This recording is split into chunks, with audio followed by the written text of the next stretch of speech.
Assalamualaikum warahmatullahi taala wabarakatuh. Minggu ini kita belajar lagi kembali terkait dengan laporan keuangan ya. Oke. Nah, pertama kalau kita lihat laporan keuangan itu merupakan dasar untuk menentukan atau melihat posisi keuangan suatu perusahaan. Jadi itu salah satu gunaan dari laporan keuangan ya. Informasi mengenai posisi keuangan terutama berguna bagi pihak-pihak yang berkepentingan, terutama bagi orang yang mengambil kebijakan atau mengambil keputusan.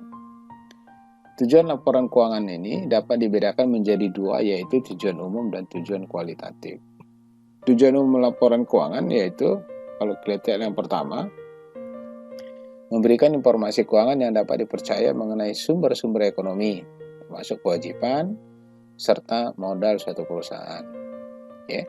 Yang kedua, memberikan informasi, tentu informasi yang dapat dipercaya ya, mengenai perubahan dalam sumber-sumber ekonomi, ya, sumber ekonomi bersih maksudnya neto.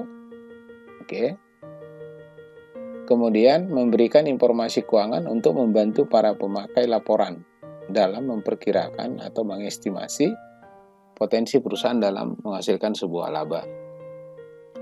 Yang keempat itu memberikan informasi penting lainnya, terutama mengenai perubahan dalam sumber ekonomi dan kewajiban seperti informasi mengenai aktivitas perusahaan.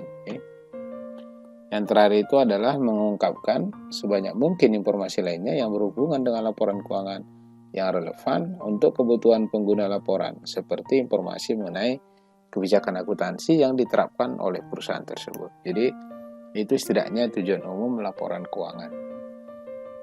Sedangkan tujuan kualitatif dari laporan keuangan yang harus dipenuhi ya dalam sebuah laporan keuangan itu adalah setidaknya ada 7 ya. Relevan, dapat dimengerti, memiliki daya uji, netral, tepat waktu, daya banding, dan lengkap.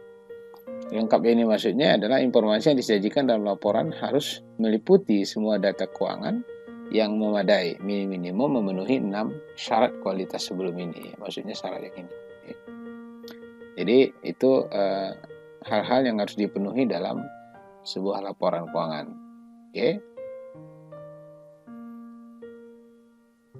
Nah, laporan keuangan ini kalau kita lihat juga memiliki keterbatasan.